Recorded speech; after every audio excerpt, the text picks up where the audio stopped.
तेणु आज अच्युतानंद दास सुंदर भाव में रचना करिसंती प्रभु को प्रार्थना करुछंती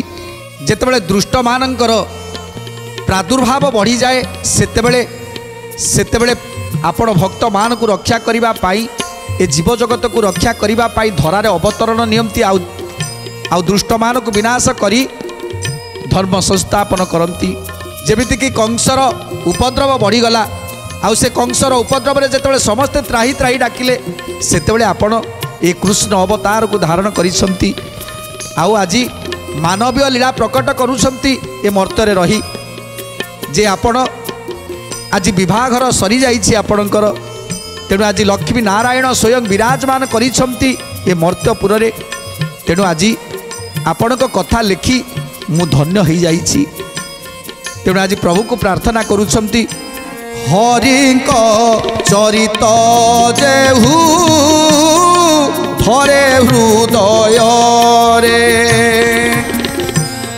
जमदंडु तरी जाए सेही अक्लेश रे गोविंद माधव कृष्ण श्री मधुसूदन गोविंद माधव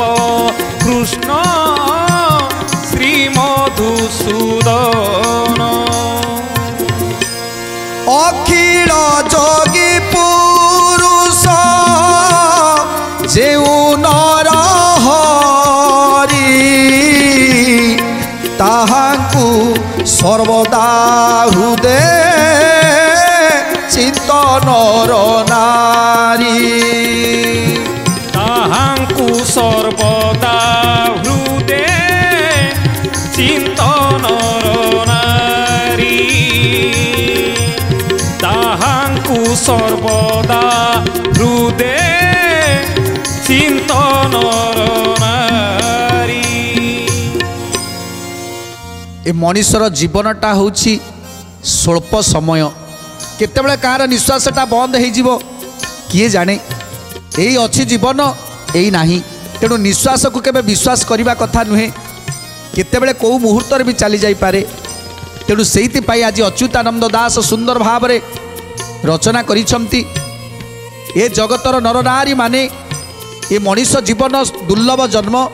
तेणु ये दुर्लभ जन्म मनुष्य जन्म को वृथारे जीवाकू दियंतुनी कहीं जदि आम विलास व्यसन को लालसा करी जदि हरिनाम को छाड़ीदबा प्रभुंक चिंता छाड़ीदबा ताले आमे आउ केबे मनुष्य जन्म पाइबा कि नहीं ता संदेह केवल ए जीव जगत कीट पतंग जन्म नहीं आमे केते नानादि प्रकार असुविधा भोग करिबा।